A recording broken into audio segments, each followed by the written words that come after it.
Alright, come on. Come on. Go. Good morning, everybody, and welcome to a surprise, unexpected additional walk with Regis. Today is December 17th, and I don't have to go to my second job today. I decided to record an episode last minute.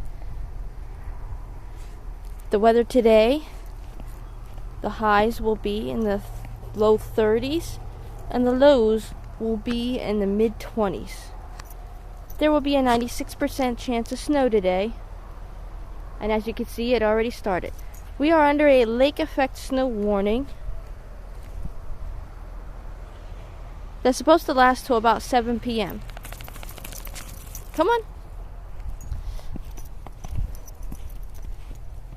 And I couldn't find all his shoes to put on him, so he's just gonna have to deal with cold paws today, because I wasn't the one that used them last, so I don't know where they are. Come on. Now let's see what kind of surprise news stories we got today.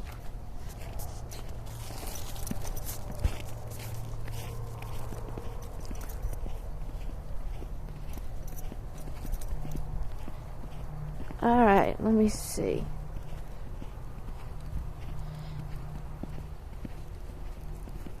Oh yeah, what do you think of his new sweater, guys? Looks cute on him. Winter storm updates, the latest across western New York. Western New York is used to lake effect snowstorms. Less than a month after the November historic storm, the region is bracing for another one this weekend. The National Weather Service in Buffalo issued a lake effect snow warning for northern Erie, Genesee counties from 7 p.m. Friday to 1 p.m. Sunday. Okay, so never mind. I thought it would last till 7 p.m. tonight. It lasts till 1 p.m. Sunday. Heavy lake effect snow is expected.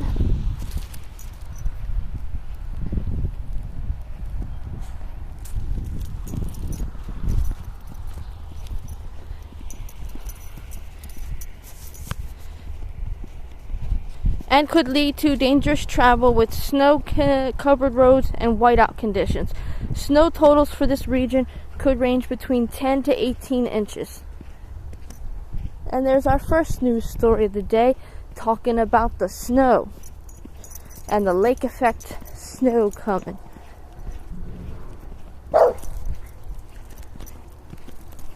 Every time the garbage truck, he always barks at the garbage truck. Every night, every morning.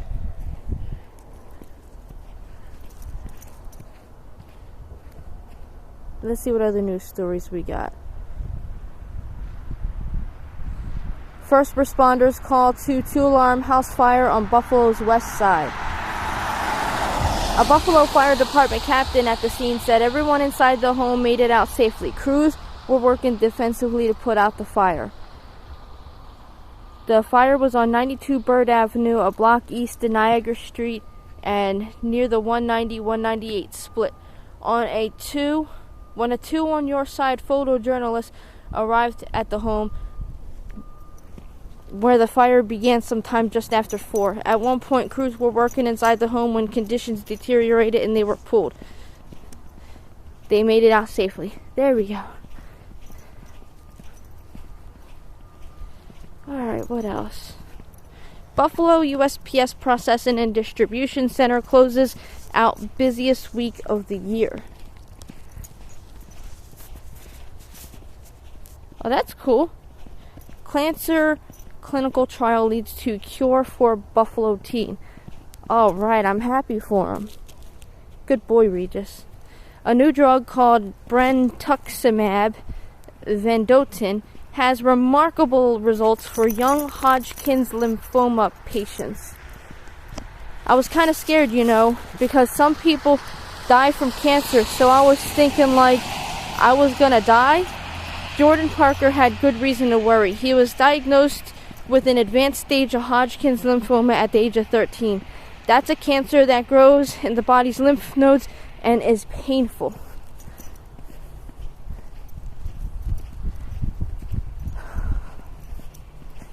You know, like when you get stung by a bee, it's like multiple bee stings stinging me on the inside, and then I got on the floor and started crying.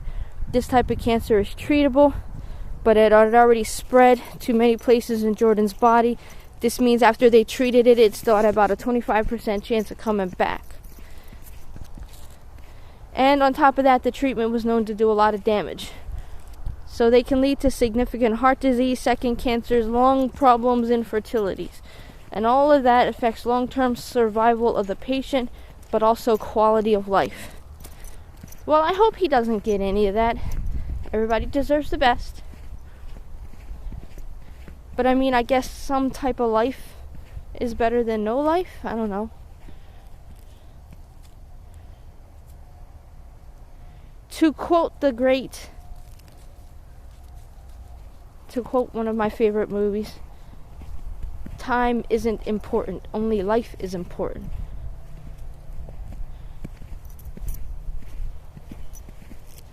Alright, what other news stories have we got?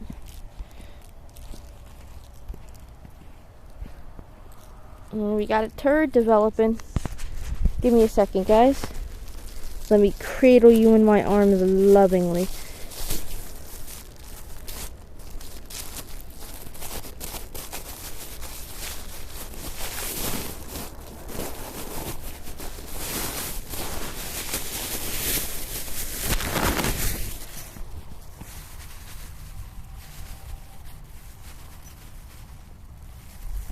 Okay, so whenever it's winter time, this bag is snow and poop. Back to looking for a story. This abandoned New York neighborhood is considered one of the most contaminated sites in the country. Well, contaminated with what? Now I'm curious. New York is filled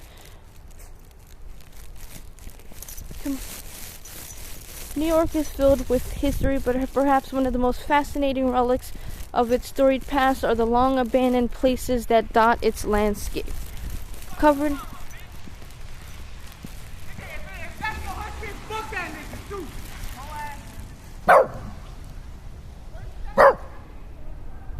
Okay. Did you guys hear that?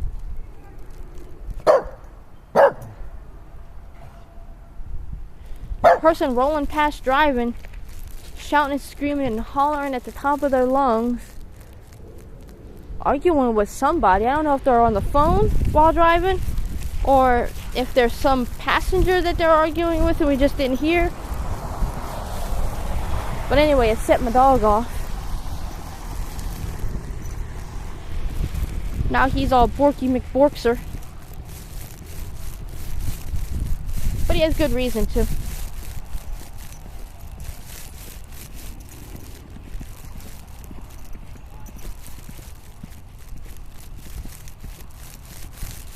Alright, so New York is filled with history, but perhaps one of the most fascinating relics of its storied past are the long abandoned places that dot its landscape.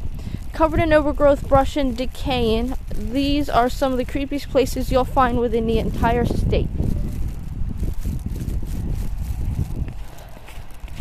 Oh, I didn't know this was going to be a whole list. I thought that it was just going to tell me about one place and why it was contaminated. Okay, so I hear him one street over still yelling.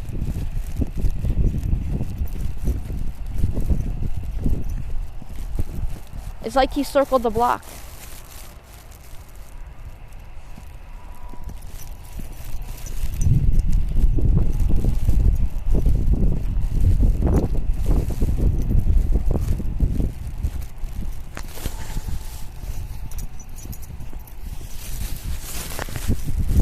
Alright, Regis, you need to quit swinging back and forth. Because every time you swing back and forth, I have to adjust the camera. The abandoned community of Love Canal is one of those places. A neighborhood located in Niagara Falls, Love Canal was built in the 1950s with the intention of creating a dream working class community. Little did the owners of the property know that the site on which they built 100 homes was actually a toxic chemical dump site. The neighborhood prospered for about 2 decades before running into some seriously disturbing problems. During the 1970s, residents began to complain of terrible odors. After a particularly bad snowstorm in 1977, more than 20,000 tons of toxic waste and discarded pesticides began to leak out of the metal drums that had been buried beneath the homes of these residents. Black liquid began to seep up from the ground, and suddenly, Love Canal became known as America's first case of the havoc caused by dumping toxic waste materials. The state of emergency was declared by the president in 1978 and eventually took $400 million and more than 20 years to clean up the abandoned neighborhood of Love Canal.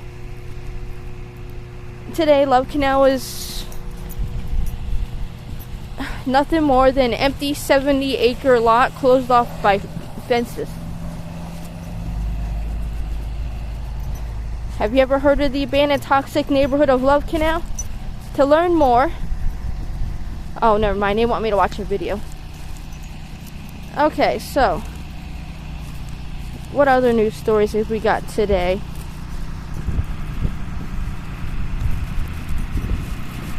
Oh yeah, I opened up an Etsy shop. I'm going to try to post... Come on. Hush. Come on. Hush. Go. No. Come on. Come on. Go.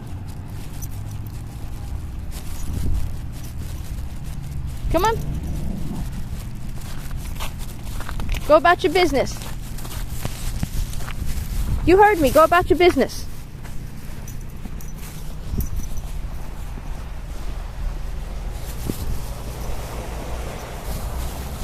I'm going to try to post my homemade necklaces and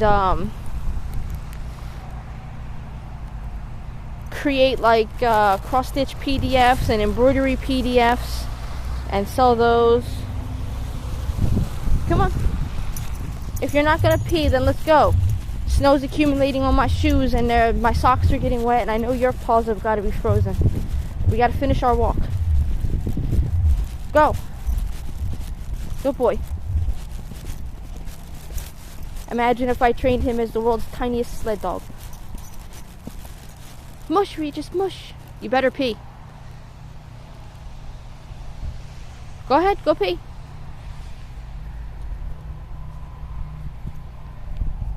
Go pee. Good boy. Good boy. Come on. Oh, and I did weigh him. He's like 16.8, so he went up 0.4 pounds. He was 16.2. His weight's going back up. He's been stealing more food again. We've been having to adjust and alter. Your little paws are going to start freezing if you don't hurry up. I don't know where his shoes went to. I saw one, but not the other three. Go. Did you really try to attack that car? Yo. You know where the hop's at? The which one? You don't know where the hop's at? Hop? Yo, that nigga teach out there, he's a bitch. Oh. You heard? And all these people that live around you, tell him my nigga's a bitch. Okay. Alright.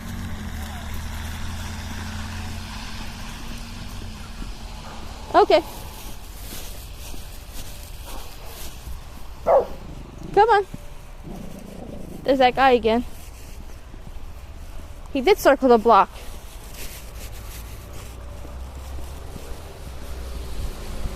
First it sounded like he was asking for directions. Then he's telling me to tell somebody that he's a bitch. No, that gets people shot. Oh, he's... Ooh, smell that weed. He's high as a motherfucker. He's gonna get himself in trouble. Let's finish this walk, Regis. I don't want to come across that guy again.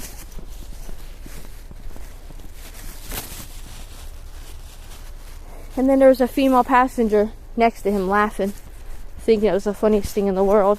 I mean, maybe it is. Maybe it's a lighthearted joke. Maybe they've known each other for years. But on the offhand chance that, you know, this does create some beef, I'm getting my ass out of the neighborhood.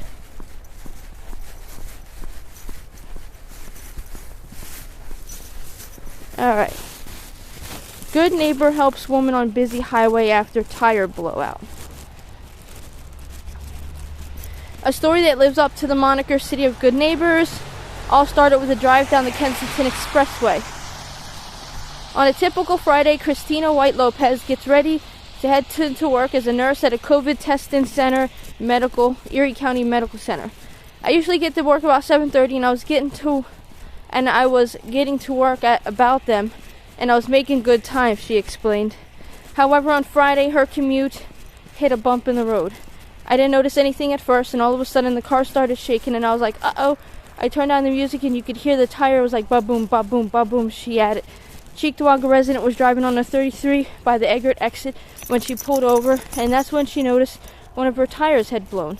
About half an hour later, just so happened OG Toomer had just dropped off his kids at daycare and was en route to another errand.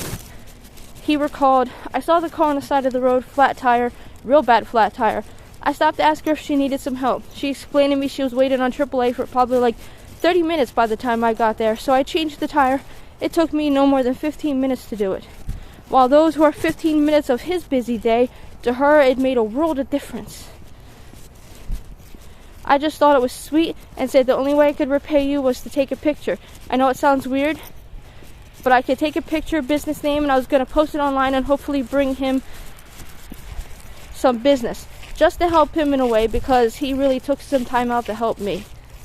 And I'm going to end our walk on that note. Let's end today's impromptu walk on a positive note.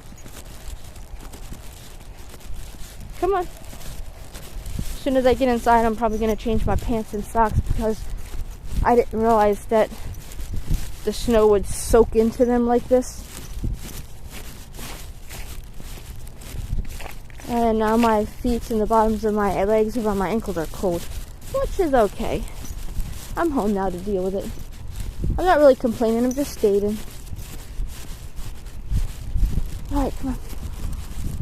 Alright guys, that's the end of this surprise episode. If you like this episode, hit the like button. If you don't, you can hit that dislike button. Share if you guys want to. Subscribe if you want to. And we will see you guys tomorrow.